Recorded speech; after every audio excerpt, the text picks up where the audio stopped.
अस्सलाम वालेकुम, मैं हूं सहर और आप देख रहे हैं मेरा यूट्यूब चैनल। उम्मीद है आप सब खैरियत से होंगे।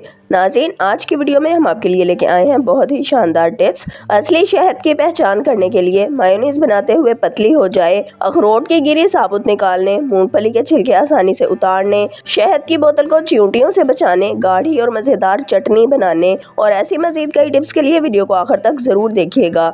लेकिन अगर अभी तक आपने चैनल को सब्सक्राइब नहीं किया तो चैनल को फ़ौरन से सब्सक्राइब कर ले और बेल आइकॉन को दबाना मत भूलिएगा।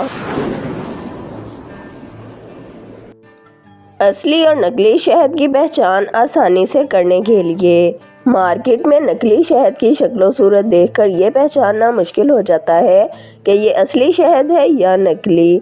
अगर आप असली और नकली शहद की आसानी से पहचान करना चाहते हैं तो एक माचिस की तीली लें और इसे जलाकर शहद में रख दें।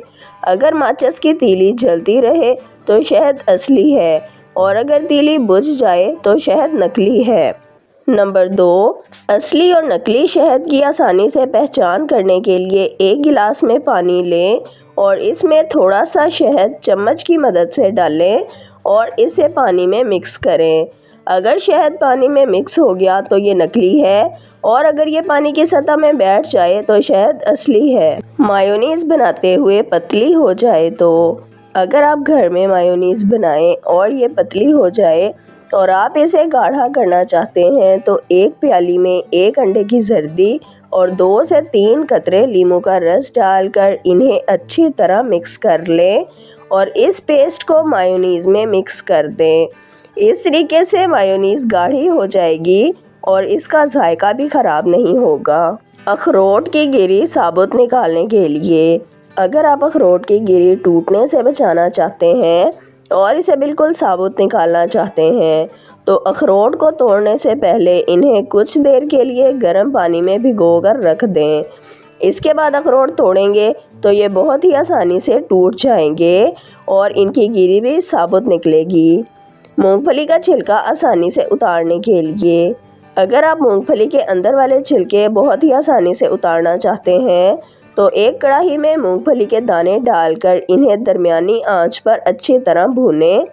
10 से 12 मिनट तक इन्हें अच्छी तरह से भूनें और फिर चूल्हा बंद कर दें। इसके बाद एक मलमल का कपड़ा लें और मूंगफली इसमें डालकर हाथों की मदद से हल्का हल्का मसलें। जब छिलके अलग हो जाएं तो इसे एक खुले बर्तन में डालकर अच्छी तरह से छान लें।